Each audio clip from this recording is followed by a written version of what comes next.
We are back at Gotham Talk Radio with Brad Gersman and David Schwartz, live on a Sunday. Actually, not live on a Sunday, Brad, but you're hearing us on a Sunday, and we're hearing us all over the world. And this hour, we are going to talk about the future of Long Island, Brad. We are going to talk about the breaking point that we are at right now, and whether or not we want to move forward into the future and see beautiful towns and villages and cool downtowns, and what our Long Island is going to look like in the future. Or do we want to continue down a path into ultra regulation, ultra government control into the abyss, and having our entrepreneurs, the builders, the spirit of Long Island being taken over through nonsensical turmoil? Right. And that's what we're going to talk about. How about investment in jobs and just rebuilding what has been built so many years ago that hasn't become we haven't moved into the right century here in Long Island in terms of getting things in terms of lifestyle and living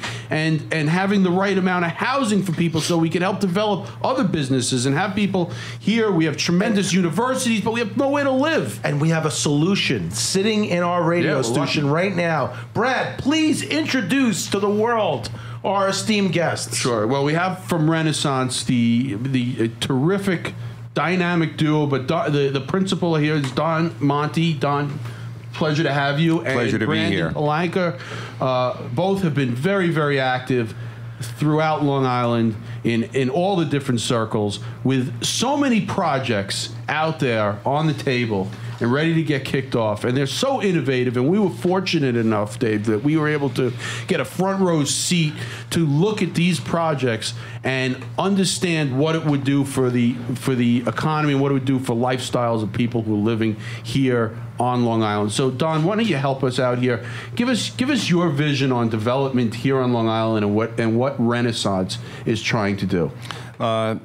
Well, let me start off by saying it's great to be in a room filled with passion. This is really the hallmark of what Renaissance stands for. We believe very strongly in what we do, and we believe that the passion and the persistence that we bring to the table is what's really going to make these things happen.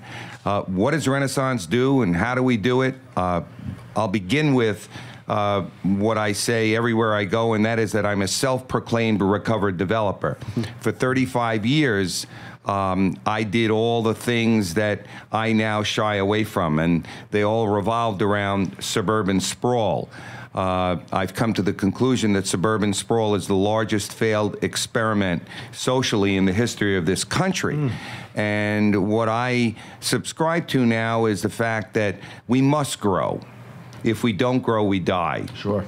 Where must that growth be? It must be in appropriate areas, in downtowns that take up only 1% of Long Island's land mass, when if we provided enough housing for what today's needs are, we would use every blade of grass up in Nassau and Suffolk County. So what we stand for is truly triple bottom line. It's socially, environmentally, and economically responsible development. Most important component to that really revolves around what we call our unified development approach. And that is, what we do is we bring the synergies of downtown ownership, of municipal control, and of community stakeholders all together. And in bringing them together, we do something that's never been done before in the history of this country, and that is a holistic and comprehensive downtown revitalization strategy. It's corner to corner. It's every building, it's every block, it's every owner, it's every renter, it's everyone. And it's this comprehensive approach that's garnered us national attention. Then there's a flip side to this, something that has become not equally as important, but more important. It's called crowdsourced placemaking. And if I might, the crowdsourced piece of this could not be any better explained by anyone other than Brandon Palanca, who's our guru. So Brandon, what is crowdsource placing? You know, crowdsourced placemaking, and you take the two terms. Crowdsourcing, which is a methodology, essentially YouTube, as opposed to a few of us as, let's say, internet executives deciding what are people on the internet going to watch, what videos. That doesn't fly in today's market. People decide themselves. They upload videos. If you're wildly popular, you become a Rebecca Black, or you become an internet sensation, a Justin Bieber. If it's not so popular and the crowd decides, it falls by the wayside. So that's what crowdsourcing is. Then you take placemaking, which is just that. It's creating places. We're not looking to just build buildings. This is not about development or construction. It's about creating an environment. Live, work, learn, shop, and play.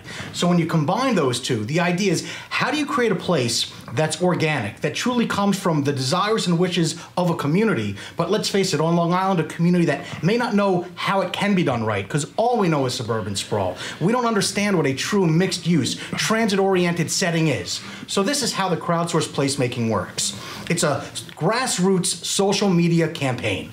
Grassroots, what does that mean? You're forming a community, you're rallying around a cause. That cause is responsible redevelopment, economic development, keeping our youth here, providing residential options, providing options for employers so that their employees want to stay on Long Island, and dare I say, even come to Long Island, something we've really lost in terms of economic competitiveness. So that's the rally that we're doing. But when you're talking about social media, this provides an opportunity for everyone within a community to have a say in what their downtown will become. And that's what's truly unique here. But this is not just an open process completely. There are rules to the game, and it goes back to what Don mentioned before, the triple bottom line. For someone to participate as a full member in a crowdsourced placemaking community, they must abide by a written contract signed electronically, social,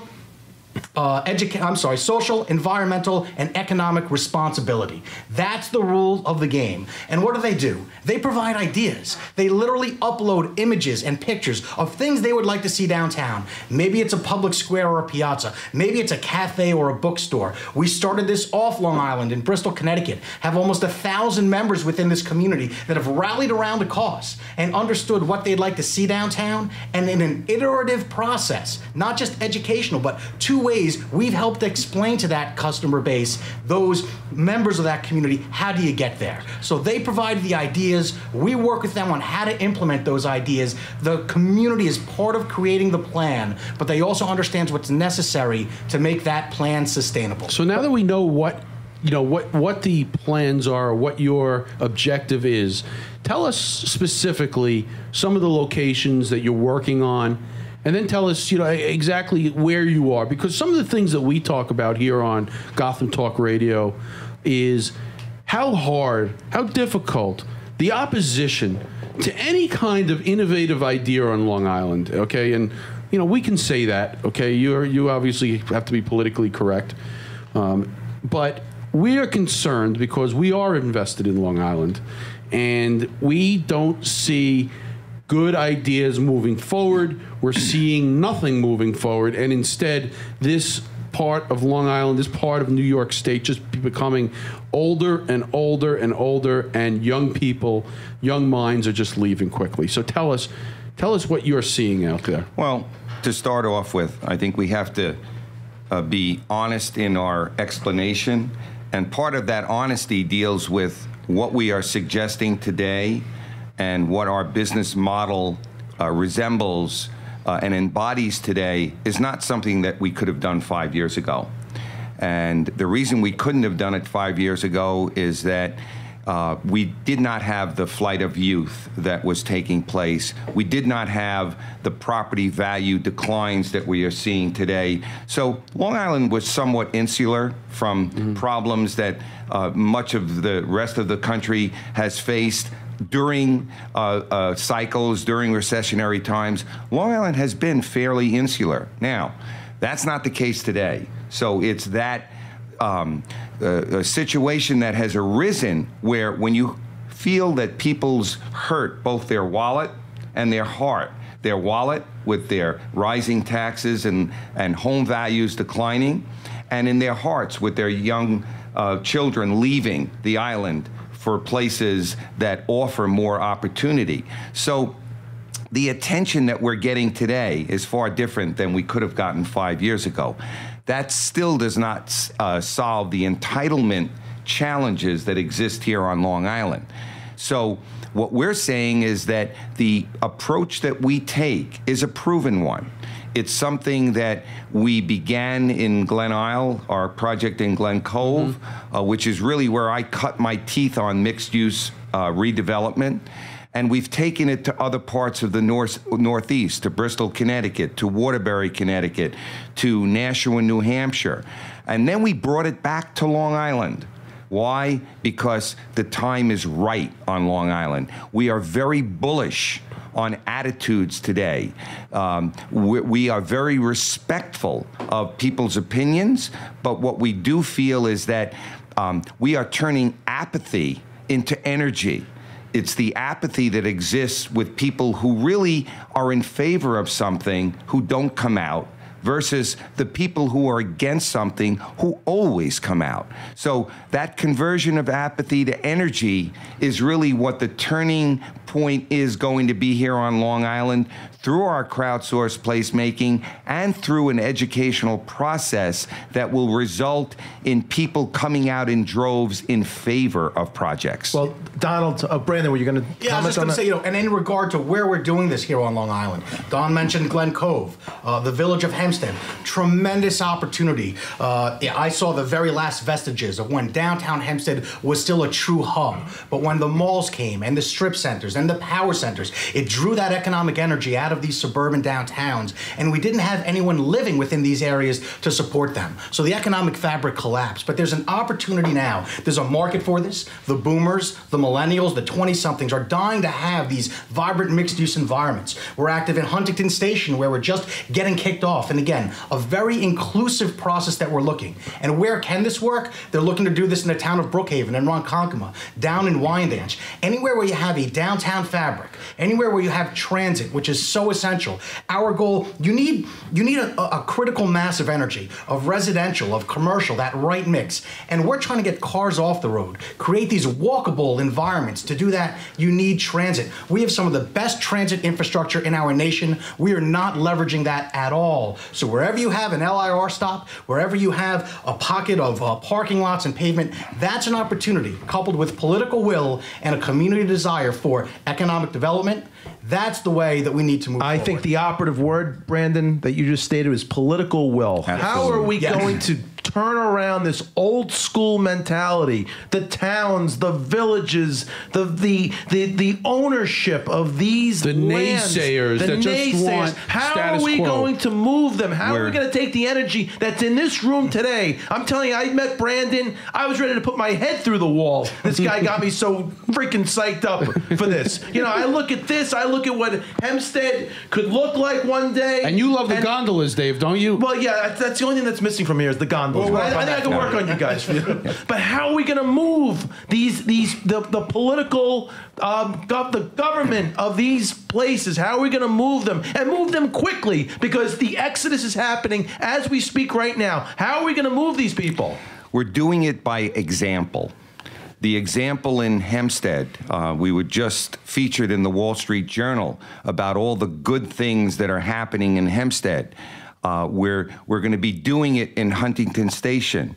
We hope to be doing it in Ronkonkoma. We hope to be doing it in other towns and municipalities on Long Island. And it's by that example that other municipalities are going to say, hey, what are we missing out on? Are these folks, why are they in such a rush to get things done when the economy is the way it is? Well, that's the time to get things done. That's the time to get your plans in place so that not if, but when the market returns, that the towns and villages and municipalities that get their ducks in order today will be able to take advantage of the rebound in the market exactly timed to when that rebound takes place, rather than sit back and say, how do we do what these other villages and towns have done? You don't just do these things overnight. So it's really something that it's viral. It will happen, and I might add, we are very disciplined about our approach. If there is not political will, we will not try to create it.